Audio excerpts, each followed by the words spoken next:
Dear student, आज हम 3D series element की केमिस्ट्री के बारे में नेक्स्ट जो टॉपिक ले रहे हैं उनके प्रॉपर्टीज़ के बारे में जो ले रहे हैं वो है वेरिएबल ऑक्सीडेशन स्टेट, परिवर्तित ऑक्सीकरण अवस्था। देखिए, हम इससे पहले जो कि BSc part second inorganic chemistry के सिलेबस में, देखिए बच्चों, हम इससे पहले जो है 3D सीरीज की एलिमेंट की जो केमिस्ट्री है उसकी दो तीन प्रॉपर्टीज़ के बारे में पढ़ चुके थे। Introduction of 3D series elements, फिर दूसरा जो है electronic configurations of 3D elements, और फिर हम जो है इससे पहले पढ़े थे हम और जो है एटॉमिक और ionic radii of 3D series elements, उसके बारे में हम पहले पढ़ चुके हैं। अब देखिए यहाँ पर जो आज हम जो प्रॉपर्टी ले रहे हैं वो 3D सीरीज के एलिमेंट की वेरिएबल ऑक्सीडेशन स्टेट की प्रॉपर्टीज़ के बारे में डिटेल से पढ़ेंगे। ये बहुत ही इंपॉर्टेंट प्रॉपर्टी है। देखिए, ये इनका एक इम्पॉर्टेंट गुण है 3D सीरीज के एलिमेंट्स का, या डी ब्लॉक एलिमेंट का एक इम्पॉर्टेंट गुण है, वो ये है कि ये बहुत सारी एक ही तत्व बहुत सारी ऑक्सीकरण अवस्था प्रदर्शित करता है, वेरिएबल ऑक्सीडेशन स्टेट रिप्रेजेंट करता है। तो इस वेरिएबल ऑक्सीडेशन का मतलब है, आप समझ लीजिए कि कोई भी तत्व, जैसे सपोज दैट यहाँ पर हम एग्जांपल ले रहे हैं मैग्नीज है, तो ये जो मैग्नीज है +1 से लेकर के +7 ऑक्सीडेशन स्टेट यहाँ पर रिप्रेजेंट करता है, और ये ज़्यादातर एलिमेंट्स में देखने को मिलता है। मतलब तो ये जो इस तरीके की ऑक्सीकरण अवस्था, जो एक ही तत्व बहुत सारी ऑक्सीकरण अवस्था अगर रिप्रेजेंट करता है, तो उस प्रॉपर्टीज़ को हम यहाँ पर जो है उसको हम समझते हैं वेरिएबल ऑक्सीडेशन स्टेट, तो जो कि 3D सीरीज के एलिमेंट का इम्पॉर्टेंट प्रॉपर्टीज है। अब देखिए क्या है कि ये जो तत्व हैं वो बहुत सारी ऑक्सीकरण अवस्था रिप्रेजेंट क्यों करते हैं, या इस वेरिएबल ऑक्सीडेशन स्टेट को हम किस प्रकार से परिभाषित कर सकते हैं, पहले इसको समझें।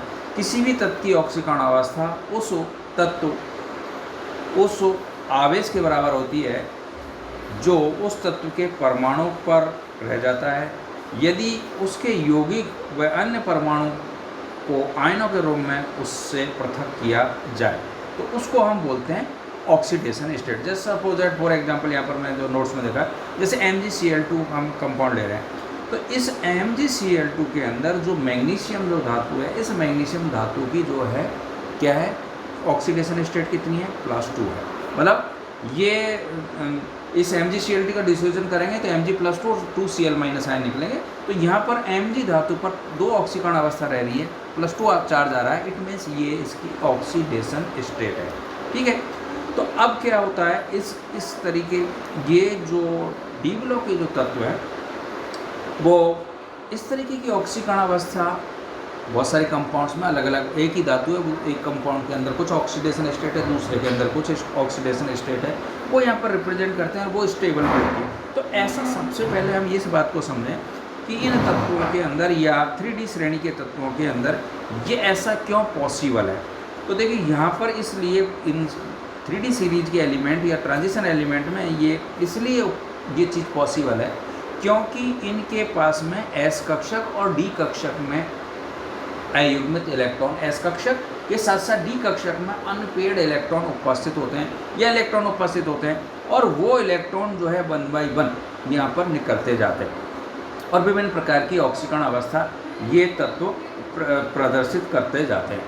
अब इन कौन सा तत्व कौन सी ऑक्सीडेशन स्टेट रिप्रेजेंट करेगा या कि ज़्यादा क्यों करेगा, तो वो डिपेंड करेगा D कक्षक में उपस्थित अनपेयर्ड इलेक्ट्रॉन की संख्या पर। ठीक है, तो ये जो विभिन्न प्रकार के जो 3D सीरीज के जो तत्व हैं, इनकी जो ऑक्सीडेशन स्टेट है सारणी नंबर 1 में यहाँ पर रिप्रेजेंट की गई, दिखाई गई है। देखिए आप, ये सारणी नंबर 1 यहाँ पर दी गई है, जिसमें प्रथम श्रेणी के संकीर्ण धातुओं की ऑक्सीकरण अवस्था रिप्रेजेंट की गई है। यहाँ पर देखिए आप, जो scandium, titanium, vanadium, chromium, manganese, iron, cobalt, nickel, copper और जिंक, तो इसमें स्कैंडियम से अगर आप मैग्नीज की ओर जाते हैं, स्कैंडियम से मैग्नीज की ओर जाते हैं तो ऑक्सीकरण अवस्था बढ़ती है, और मैग्नीज से जिंक की ओर जाते हैं तो ये ऑक्सीकरण अवस्था घटती है। तो यहाँ पर देखिए, ये जो है ये स्कैंडियम से जिंक तक जो है दो चीज़ यहाँ पर, एक तो S कक्षक के इलेक्ट्रॉन दिखाए गए सारणी में और दूसरे दिखाएं D कक्षक में इलेक्ट्रॉन्स।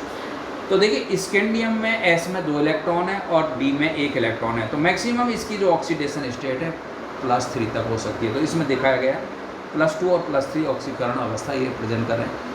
टाइटेनियम के अंदर एस कक्षक में 2 इलेक्ट्रॉन है और डी में कितने हैं, 2 डी में भी 2 इलेक्ट्रॉन है। तो इसकी जो मैक्सिमम जो ऑक्सीडेशन स्टेट है +4 हो सकती है। कहने का मतलब ये जो टाइटेनियम है +2 +3 और +4 ऑक्सीडेशन स्टेट यहाँ पर दिखा रहा है। इसी तरीके से वेनेडियम के अंदर एस में 2 इलेक्ट्रॉन है और डी में 3 इलेक्ट्रॉन है। तो इसकी जो ऑक्सीडेशन स्टेट है, मतलब इसकी वैलेंसी शेल में टोटल 5 इलेक्ट्रॉन है। तो मैक्सिमम इसकी ऑक्सीडेशन स्टेट कितनी हो सकती है, +5। तो यहाँ दिखाया है +2 +3 +4 और +5 ऑक्सीडेशन स्टेट ये रख सकता है या इसमें एक कंपाउंड बना सकता है। इसी प्रकार से क्रोमियम में देखें तो क्रोमियम में डी कक्षक में इलेक्ट्रॉन है, एस में 1 है और डी में है 5। इसका इलेक्ट्रॉन कॉन्फ़िगरेशन हमने पहले पढ़ा है। तो कहने का तात्पर्य यहाँ पर यह है कि इस क्रोमियम के अंदर जो वैलेंसी शेल में कितने इलेक्ट्रॉन है, 6। इसलिए इसकी मैक्सिमम ऑक्सीडेशन स्टेट +6 हो सकती है। तो देखिए क्रोमियम जो है +2 +3 +4 +5 +6 +1 भी है यहाँ पर। तो ये 6 ऑक्सीडेशन मैक्सिमम 6 +6 तक +1 से लेकर के +6 तक ये ऑक्सीडेशन स्टेट रिप्रेजेंट कर रहा है। अब आ जाइए आप मैंगनीज पर, जो कि सबसे ज़्यादा ऑक्सीडेशन स्टेट जो है सीरीज में रिप्रेजेंट करता है। तो मैंगनीज के अंदर एस में 2 इलेक्ट्रॉन है और पी जो डी कक्षक है 3D में 5 है। तो इसकी वैलेंसी शेल में और 5 ही अनपेयर्ड इलेक्ट्रॉन है। तो इसकी जो ऑक्सीडेशन स्टेट है +2 से लेकर के मैंगनीज की +2 से लेकर के कहाँ तक है, +7। मतलब ये +2 भी रिप्रेजेंट करता है, +3 भी करता है, +4 भी करता है, +5 भी करता है, +6 भी करता है और +7। कहने का मतलब मैंगनीज में जो है अनपेयर्ड डी कक्षक में अनपेयर्ड इलेक्ट्रॉन की संख्या 5 है। तो 5 इलेक्ट्रॉन तो है, 5 इलेक्ट्रॉन तो यहाँ पर जो है डी कक्षक के हैं, 2 किसके हैं यहाँ पर एस के। तो इस प्रकार मैंगनीज की जो ऑक्सीडेशन स्टेट है +2 से लेकर के +7 तक यहाँ पर रिप्रेजेंट किए, जो कि इस सीरीज में सबसे ज़्यादा oxidation state, variable oxidation state represent करता है। मैंगनीज के बाद में आप आ जाइए आयरन पर आ जाइए। तो आयरन में क्या है कि डी कक्षक में जो है इलेक्ट्रॉन की संख्या तो 6 है, लेकिन उसमें एक डी कक्षक है वो पेड हो जाती है। तो इसमें अनपेड इलेक्ट्रॉन की संख्या 4 हो जाती है, एस में 2 है। तो इसकी ऑक्सीडेशन स्टेट यहाँ पर +6 तक है, +2 +3 +4 +5 और +6 है। इसी प्रकार से कोबाल्ट के अंदर अगर आप जाएंगे तो इसमें क्या है, डी कक्षक में इलेक्ट्रॉन की संख्या तो यहाँ पर कितनी हो जाएगी, 7, लेकिन इसमें अनपेड इलेक्ट्रॉन की संख्या 3 है, 2 एस के। तो टोटल इसकी ऑक्सीडेशन स्टेट जो है ये 5 तक हो सकती है, यहाँ पर 4-5 तक हो सकती है। तो इसमें यहाँ पर रिप्रेजेंट +2 +3 +4 तक रिप्रेजेंट किया है। इसी प्रकार से निकेल है, निकेल में 2 ही है, तो यहाँ पर जो है +2 और +3 यहाँ पर है। इसी प्रकार से कॉपर में +1 और +2 है। और जिंक के अंदर डी कक्षक में कोई अनपेड इलेक्ट्रॉन नहीं है, इसलिए ओनली एस के इलेक्ट्रॉन निकलेंगे। तो इसकी ऑक्सीडेशन स्टेट +2 है। कहने का मतलब जो डी कक्षक जो 3D सीरीज के जो एलिमेंट है, जो ट्रांजिशन एलिमेंट है, इनकी वेरिएबल इस ऑक्सीडेशन स्टेट इस टेबल में रिप्रेजेंट की गई। ठीक है, अब इस ऑक्सीडेशन स्टेट में कैसे बढ़ रही है, तो ये जो बढ़ रही है इस टेबल में से यहाँ पर क्लियर है कि जैसे जैसे डी कक्षक में अनपेयर्ड इलेक्ट्रॉन की संख्या बढ़ती है, वैसे वैसे जो है ऑक्सीडेशन स्टेट की संख्या बढ़ रही है। और जैसे जैसे इलेक्ट्रॉन पेयर्ड होते जा रहे हैं, जैसे स्कैंडियम से लेकर के मैंगनीज तक डी कक्षक में अनपेयर्ड इलेक्ट्रॉन की संख्या बढ़ रही है, तो ऑक्सीडेशन स्टेट बढ़ रही है। फिर मैंगनीज के बाद में जो है आयरन, कोबाल्ट, निकेल, कॉपर और में इलेक्ट्रॉन डी कक्षक में अनपेयर्ड इलेक्ट्रॉन की संख्या घट रही है, पेयर्ड की बढ़ रही है, तो वहाँ पर ऑक्सीडेशन स्टेट घट रही है। और जिंक के अंदर डी कक्षक में कोई अनपेयर्ड इलेक्ट्रॉन नहीं है, इसलिए केवल एस के इलेक्ट्रॉन निकलते हैं। तो यहाँ पर ऑक्सीडेशन स्टेट इसकी +2 है। तो ये टेबल के अंदर यहाँ पर दिखाया गया। ठीक है, कहने का तात्पर्य यहाँ पर यह है कि जो डी ब्लॉक के तत्व है, 3D सीरीज के जो तत्व है या ट्रांजिशन एलिमेंट्स हैं, उनमें ऑक्सीडेशन स्टेट की संख्या डी कक्षक में अनपेयर्ड की इलेक्ट्रॉन की संख्या बढ़ने के साथ साथ बढ़ती है। या दूसरे वर्ड्स में आप ये कह सकते हैं या समझ सकते हैं कि डी कक्षक में अनपेयर्ड इलेक्ट्रॉन होने की वजह से ही ये तत्व विभिन्न प्रकार की ऑक्सीकरण अवस्थाएं या वेरिएबल ऑक्सीडेशन स्टेट रिप्रेजेंट करते हैं, जैसा कि यहाँ पर दिखाया गया है। ठीक है, अब और जो कि इसका एक इम्पॉर्टेंट गुण है। ठीक है, तो ये बहुत इम्पॉर्टेंट गुण है इसका, किसका, डी ब्लॉक सीरीज के तत्वों का या 3D सीरीज के तत्वों का। अब क्वेश्चन यहाँ पर ये डायग्राम्स यहाँ पर बनाया है कि देखिए धात्विक कार्बाइडों में सिग्मा बंद या पाई बंद या बहुत से कंपाउंड्स इस नोट्स के अंदर दिखाए गए हैं। तो इनमें जो क्या हो रहा है कि जैसे कार्बोनाइल है तो कार्बोनाइल में सिग्मा बंद के साथ साथ पाई बंद भी यहाँ पर बन रहा है। ये कार्बोनाइल है, नाइट्रोसाइड्स वगैरह है, तो ये इस प्रकार के यहाँ पर कंपाउंड्स भी यहाँ पर दिखाया है, सिग्मा दाता है, पाई जो एक्सेप्टर है, इस तरीके से यहाँ पर भी दिखाया गया है। और दूसरा इसी के अंदर दिखाया है कि इनमें देखिए जैसे जैसे देखिए दूसरी चीज़ यहाँ पर ये जो कंपाउंड है डी ब्लॉक के जो कंपाउंड है या 3D सीरीज के जो कंपाउंड है या ये ट्रांजिशन एलिमेंट है, इनमें ऑक्सीकरण अवस्था बढ़ने के साथ साथ उनमें बंधों में सहज गुण बढ़ता है। एक चीज़ यहाँ पर और बहुत इंपॉर्टेंट है ये भी कि जैसे जैसे इनकी ऑक्सीकरण अवस्था बनेगी तो ये जो बॉन्ड बनाएंगे तो उस बंध कौन सा बंध बनाने को प्रेफर करेंगे या कौन से बंध के गुण बढ़ेंगे, इसमें कोवलेंट बॉन्ड के यहाँ पर गुण बढ़ेंगे। और ऑक्सीकरण अवस्था बढ़ने से इन यौगिकों में दूसरा एक तो कोवलेंट बॉन्ड के करैक्टर भी बढ़ेंगे जो कि यहाँ पर अंडरलाइन किया गहरे उसमें, और दूसरा ऑक्सीकरण अवस्था बढ़ने के साथ साथ इन यौगिकों में एसिडिटी अम्लता और रिएक्टिविटी भी बढ़ जाती है। रिएक्टिविटी एंड एसिडिटी दोनों ही इसके अंदर बढ़ती है। क्या बढ़ने पर? ऑक्सीडेशन स्टेट बनने पर। जैसे यहाँ पर एग्जांपल लिए TiO, BO, CRO आदि क्षारीय होते हैं, ये बेसिक प्रॉपर्टी होते हैं। Ti2O3, B2O3, Cr2O3 ये क्या है? एम्फोटेरिक होते हैं, उभयधर्मी होते हैं, जबकि CrO3 ये एसिडिक होते हैं। तो अब देखिए जो CrO है और CrO है वो तो है बेसिक नेचर का, और CrO3 है वो एसिडिक नेचर का है। तो मैंने यहाँ पर आपको बताया कि जैसे जैसे इसके अंदर ऑक्सीडेशन स्टेट बढ़ती है उसकी रिएक्टिविटी बढ़ती है और एसिडिटी बढ़ती है। तो क्या होता है कि जो CrO है इस CrO में क्रोमियम की ऑक्सीडेशन स्टेट जो है +2 है, लेकिन CrO3 के अंदर क्रोमियम की जो ऑक्सीडेशन स्टेट है वो है +6 यहाँ पर। ठीक है, तो यहाँ पर कहने का तात्पर्य ये है कि CrO3 एसिडिक नेचर का हुआ और ये बेसिक नेचर का हुआ, तो और Cr बेसिक नेचर का हुआ। तो इसके रीजन्स यहाँ पर कि CrO में ऑक्सीडेशन स्टेट 2 है +2 है, CrO3 में प्लस क्या है 6 है, तो ये बेस एसिड हो गया और ये बेस हो गया।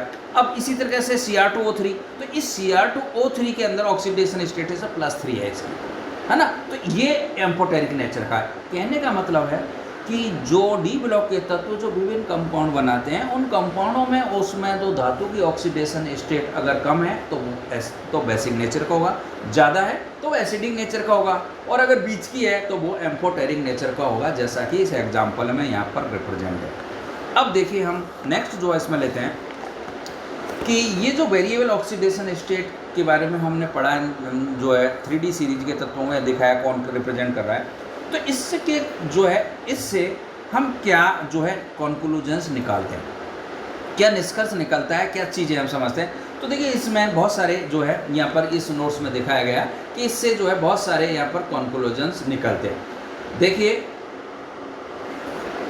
ये अधिकतम ऑक्सीकरण अवस्था में 3D कक्षकों में उपस्थित अयुग्मित इलेक्ट्रॉन और s इलेक्ट्रॉन के योग के बराबर होती है। अगर इन तत्वों की अधिकतम ऑक्सीकरण अवस्था है तो वो किसके योग के बराबर है? 3D में उपस्थित अयुग्मित इलेक्ट्रॉन प्लस s कक्षक के इलेक्ट्रॉन से। कहने का मतलब है अगर 3D सीरीज के अंदर अयुग्मित इलेक्ट्रॉन की संख्या ज़्यादा है तो वो तत्व ज़्यादा ऑक्सीकरण रिप्रेजेंट करेगा, और कम है तो वो कम करेगा। नंबर 1 तो कंक्लूजन ये निकला। दूसरा क्या है, अगर हम इस ट्रांजिशन सीरीज में दाईं ओर बढ़ते हैं, बाईं से दाईं ओर बढ़ते हैं, तो इनकी ऑक्सीकरण अवस्था का जो स्थायित्व है वो क्या है? घटता है। जैसे स्कैंडियम +3 जो मोस्ट स्टेबल है, जबकि टाइटेनियम +3 जो है कम स्थायी है।